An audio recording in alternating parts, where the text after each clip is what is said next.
Hi friends, welcome to red spider Shakti. இன்றைக்கி நம்ம இந்த வீடியோவில் எதை பற்றி பார்க்க போகிறோம் அப்படின்னு பார்த்தீங்கன்னா, ஷியாமோட நடிப்பில் நேற்று ரிலீஸ் ஆன அஸ்திரம் அப்படின்ற படத்துடைய ரிவ்யூ பற்றி தாங்க இந்த வீடியோவில் பார்க்க போகிறோம்.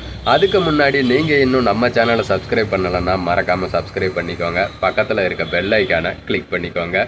கடைசியாக வீடியோ முடிஞ்ச உடனே இந்த வீடியோவுக்கு ஒரு லைக்கை பதிவு பண்ணிடுங்க. ஊட்டி பூங்காவில் வினோதமான முறையில் ஒருத்தர் தற்கொலை பண்ணிக்கிறாரு. அதை விசாரிக்க வர்ற போலீஸ் இன்ஸ்பெக்டரா ஷியாம் அதன் பின்னணியில் ஏதோ ஒரு மர்மம் இருக்கிறத தெரிஞ்சுக்கிட்டு அதில் தீவிரம் காட்டுறாரு. அப்போ சென்னை உள்ளிட்ட 2 இடங்கள்ல அதே பேட்டர்ன்ல தற்கொலைகள் நடந்ததை தெரிஞ்சுக்கிட்டு அது பற்றி மேலும் விசாரிக்கிறதுக்காக உயர் அதிகாரி கிட்ட அனுமதி கேட்கிறாரு ஷியாம். உயர் அதிகாரி அவருக்கு அனுமதி கொடுத்து ஒரு காவலரையும் உதவிக்கு அனுப்புறாரு. தொடர் தற்கொலைகள் பத்தி விசாரணையை தொடங்குற ஷியாமுக்கு எந்தவித துப்புமே கிடைக்காத நிலையில கல்லூரி நண்பர் ஒருத்தர் அவரை சந்திக்கிறாரு. ஷியாம் விசாரிச்சுட்டு இருந்த தற்கொலை சம்பவங்கள் பத்தி இதுவரைக்கும் தெரியாத பல தகவல்களை சொல்லிட்டு திடீர்னு அவரும் அவரை தேடி அங்க வர்ற இன்னொருத்தரும் அதே முறையில தற்கொலை பண்ணிக்கிறாங்க.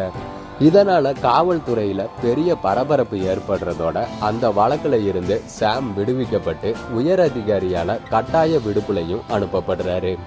பணியில இல்ல அப்படின்னாலும் தன்னை சுத்தி நடக்கிற தொடர் தற்கொலை சம்பவங்களுக்கும் அது பத்தின சில தடயங்கள் மற்றும் தகவல்கள் தன்னை தேடி வர்றதுக்கும் ஏதோ தொடர்பு இருக்கு அப்படிங்கிறத கண்டுபிடிக்கிற ஷியாம் அதன் முழுமையான பின்னணியை தெரிஞ்சுக்க முயற்சி பண்ணும்போது பல அதிர்ச்சிகரமான உண்மைகள் தெரிய வருது. அந்த உண்மைகள் என்ன? தற்கொலைகள் எதனால நடக்குது? இந்த வழக்க ஷியாம் கண்டுபிடிச்சாரா அப்படிங்கிறது தாங்க இந்த படத்தோட கதை. சஸ்பென்ஸ் த்ரில்லர் படம்னா ஒரு வரலாற்று புனைவு கதை அவசியம்.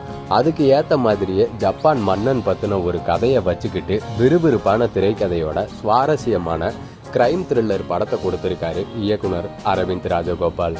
ஹீரோ உட்பட எல்லா கேரக்டர்களுக்குமே சமமான முக்கியத்துவத்தை கொடுத்து திரைக்கதை அமைச்சிருக்கிறது படத்துக்கு மிகப்பெரிய பலம். பரபரப்பா போயிட்டு இருக்க திரைக்கதையில இன்டர்வல் பிளாக்ல வில்லன் துப்பு கொடுத்தும் கடைசி வரைக்கும் படத்தை கிரிப்டிங்கா கொண்டு போய் இயக்குனருக்கு சபாஷ்னே சொல்லலாம். ஹீரோயிசம் இல்லாம காவல்துறை அதிகாரியாவே மாறி நடிச்சிருக்காரு ஷியாம். அவரோட உடல் மொழி மற்றும் விசாரிக்கிற விதம்லாம் பாத்தீங்கன்னா அந்த கதாபாத்திரத்துக்கே பலத்தை சேர்த்திருக்கு. நாயகி நிரா பாத்தீங்கன்னா கொடுக்கப்பட்ட வேலையை சிறப்பா செஞ்சிருக்காங்க. அதே போல ஷியாம் கூட போலீஸா வர்றவர் புதுமுகனே தெரியாத வகையில சிறப்பா நடிச்சிருக்காரு. மனநல மருத்துவரா வர்ற நிழல்கள் ரவி, காவல்துறை உயர் அதிகாரியா நடிச்சிருக்க அருள் சங்கர், ஜீவா ரவி, JR மார்டின் உள்ளிட்ட எல்லாருமே தங்களோட வேலையை சிறப்பா செஞ்சு திரைக்கதைக்கு பலம் சேர்த்திருக்காங்க. கல்யாண் வெங்கட்ராமனோட ஒளிப்பதிவுல காட்சிகள்லாம் பளிச்சுன்னு இருக்கு. KS சுந்தரமூர்த்தியோட இசையில பாடல்களும் பின்னணி இசையும் கதைக்கு ஏத்த மாதிரி இருக்குங்க.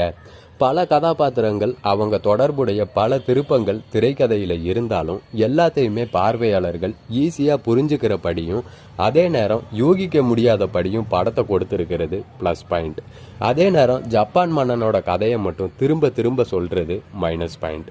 அஸ்திரம் ரசிக்கலாம்.